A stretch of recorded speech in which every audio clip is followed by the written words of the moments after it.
probably you're the same way. Food's a big deal. I think we all have that in common. And when I went into the military, I knew that we weren't going to be eating much, but I knew it'd be my favorite type of meal, American food. So this is what the U.S. military eats.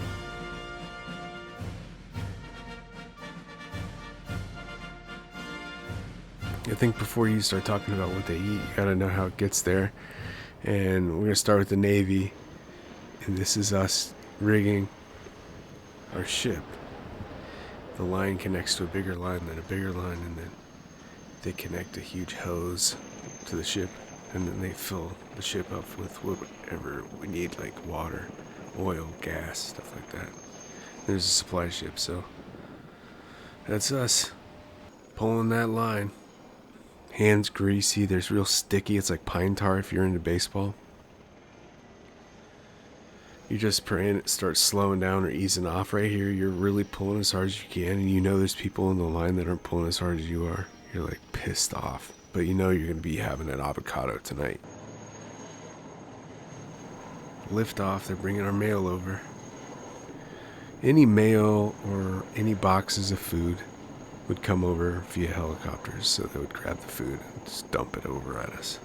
And then we would line up throughout the ship in like arterial manner and pass each box to where it needs to go. You know, people yelling, that one goes down this way or that way. This is me in my cranking days. I spent 2 months in the kitchen just grinding away, and it was brutal, man. 3 days. It starts real early. You're starting up 3 o'clock in the morning. You know, getting the eggs cracked and all this stuff. People start trickling in. You're making omelets. You're making whatever. You're scooping 1 scoop. Everybody wants 2. You know, you're dealing with everybody. Everybody has a custom order, and you're just like, man.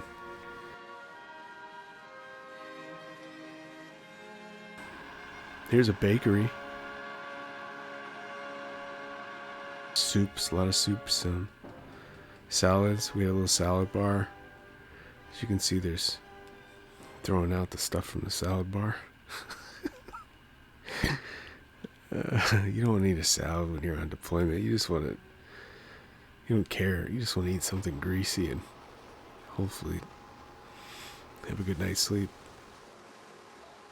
Then they open up the chow line, and it's the same slop. We all get it. Army, Navy, Marines, Air Force, so it's all the same stuff. And here it is. This is like, I thought is a good progression throughout deployment. At first you get really nice stuff, fresh fruits, everybody's jacked up, making good food, and then it gets a little bit worse. The color starts to fade. It starts to get a little less love. Then it's just basically what we got left. You can always pretty much depend on some sort of meat and some sort of vegetable somewhere. These are real plates right here. I shot those from behind there. I would go look around for plates, see who had the most pitiful plates, and I'd do it.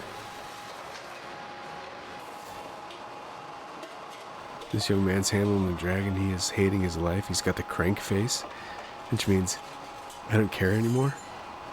And when you get done with cranking, you're loving life.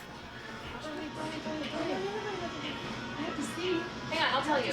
Hello. We have kickstarts, monster rehabs, double shots. Drink one of those, I would have. Took it to Waikiki Beach once. You did? Yeah. The girlfriend's like, you gonna take it off? No. And then here's the birthday. I said, we're doing something special for the July 2014 year and the birthdays of the sailors we have on board. So, yeah, we're real American right now, man.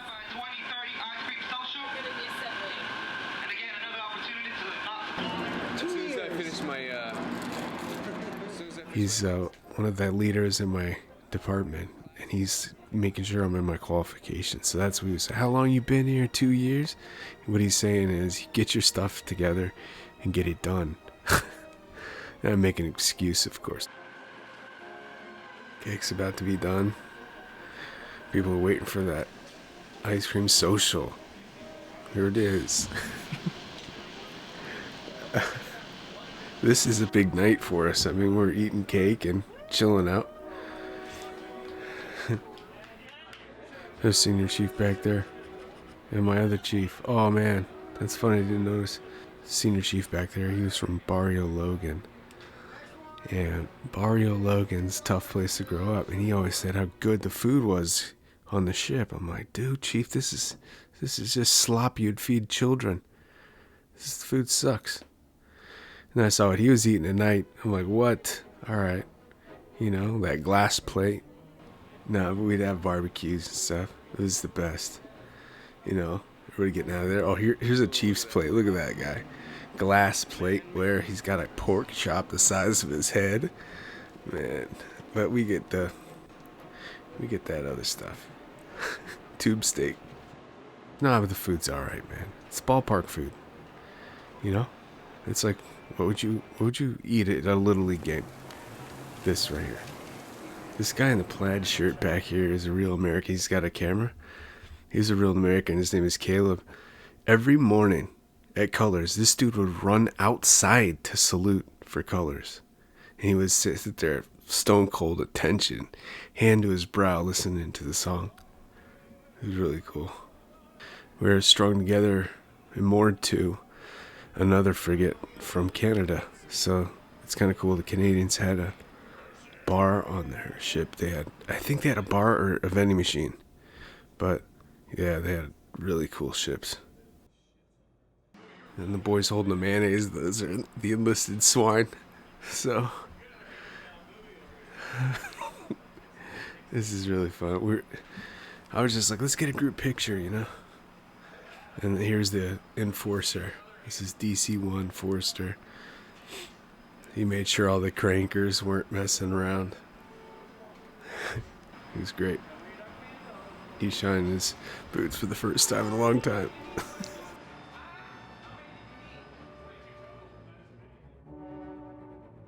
This is one of those kind of apocalypse now moments where you're on a ship, you know, it's like badass. It's 4th of July. There's this thing called CWIS, Close-In Weapon System, and you have the fireworks of the 4th of July. It's amazing. And here's us bringing cake and ice cream to the bridge. They have the watchstanders, because whenever you're on a ship, you have to make sure the ship is moored all night long. You have to make sure everything stays where it's supposed to be. And I don't think we're underway here. I think we're still moored, but yeah, and then somebody turned the lights on. So that's like, it just made everybody in the Navy cringe right there. That would be like life or death in a real situation. So I'm sorry. I don't know if it was me or that guy, but it was a real stupid thing to see afterwards.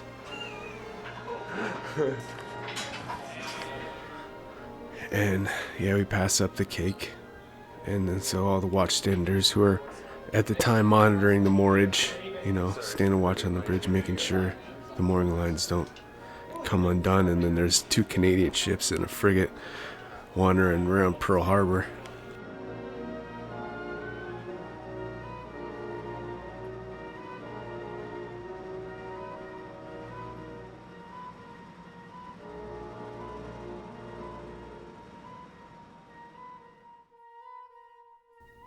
And then you have jarheads. Look at that stinking head.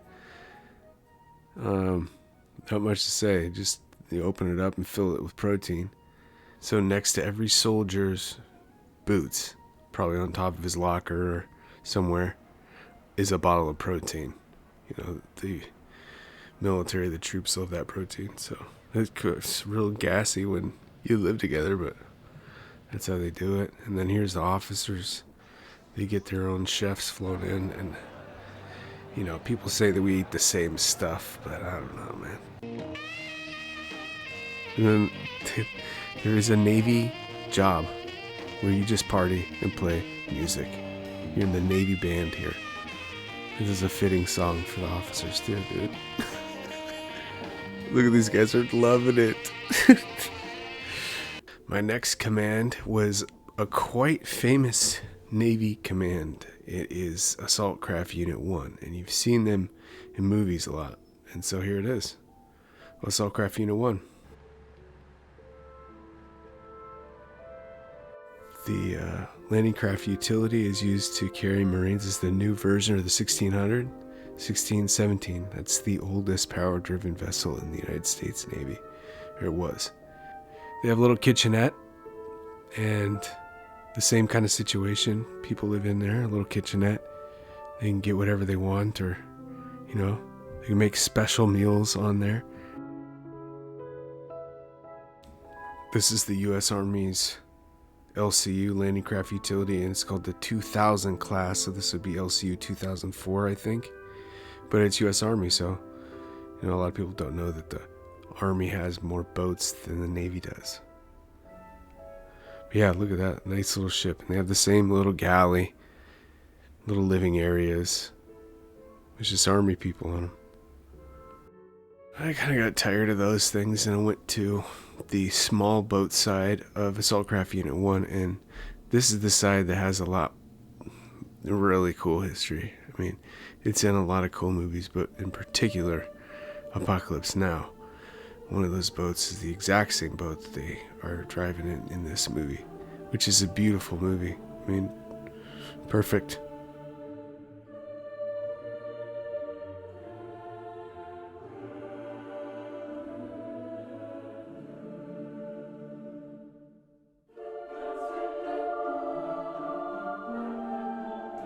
And then there's us. We've carried on the tradition. You know, we have honored those veterans who served before us in Vietnam and World War II by feeding pigeons, Cheez-Its. But I know that they had those times too, you know, where they're sitting around not doing jack, just trying to get a laugh. And then this is the highest rated galley in the Navy. It's Coronado's.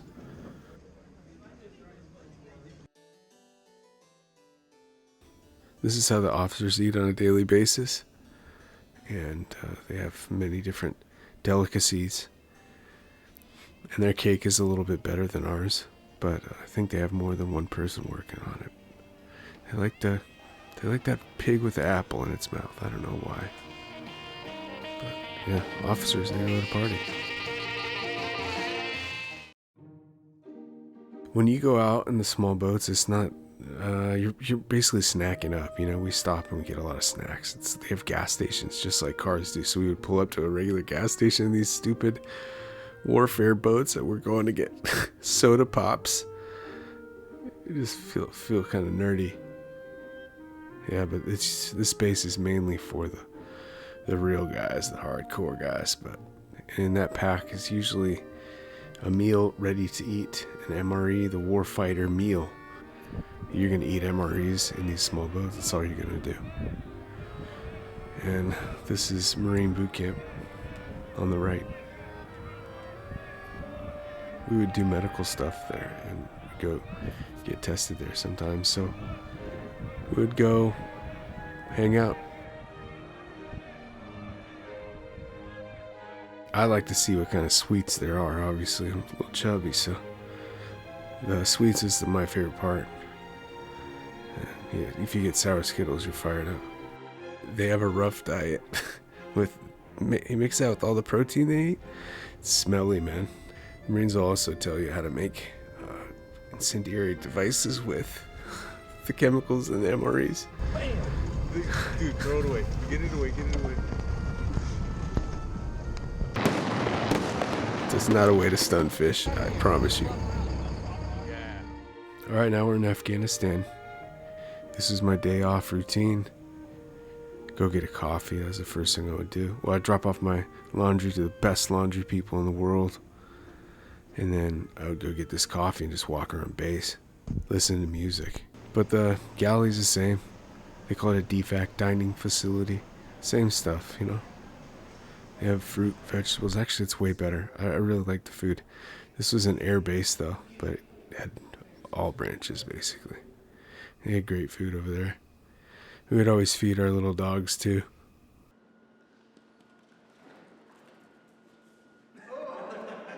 You want to see a tough dude? meltdown, bring him a little baby, like a little puppy. You see, this is a hard dude who's been over here a lot and feels nothing. And this dog makes him smile, you know? It's cool. There's Meatloaf over here. This is Charles on the right. He's about as wide as he is tall. He's tall too. I'm gonna go 2 chocolate chip.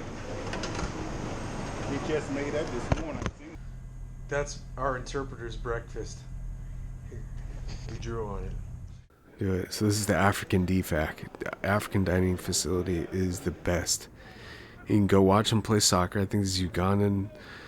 I don't know. You watch them play soccer and they have the best food. They have this stuff called the chapati bread. It's like an egg versus a crepe. It is so good. And then, but the main thing there is water. Oh my gosh. You know exactly where these stations are all around your base. Yeah, they have beer. It's 0%. But when the lines are too big, you know, I'll go hassle one of the Afghanis and just eat their food. All that protein. I wonder what this white stuff is. Yogurt? I think you got rice. I don't know what these are, but they're sweet. And then yogurt and beans, and I think this is potato. And then they call this foot bread. It's delicious. You know, I had to make weight all the time. And then I ran into this footage, and there's one of our guys, his name IT1 Moberg. He was the guy to beat in our physical fitness testing. And he's no longer with us. But it's really cool that I got this footage of him because he was always so fast. And he would whoop everybody. So he was a good measure. You try to beat his score all the time, and it's good to have somebody around the command that can absolutely fly, you know. But he helped us with our green gear. And I know people were thinking a lot of times like, oh, this guy's got his freaking camera out all the time. Well, I think I did right by a lot of people, you know. This might be the last footage you ever see of this man.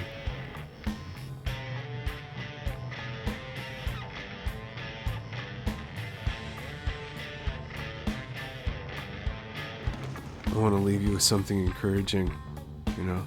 I want to say something real cool right here.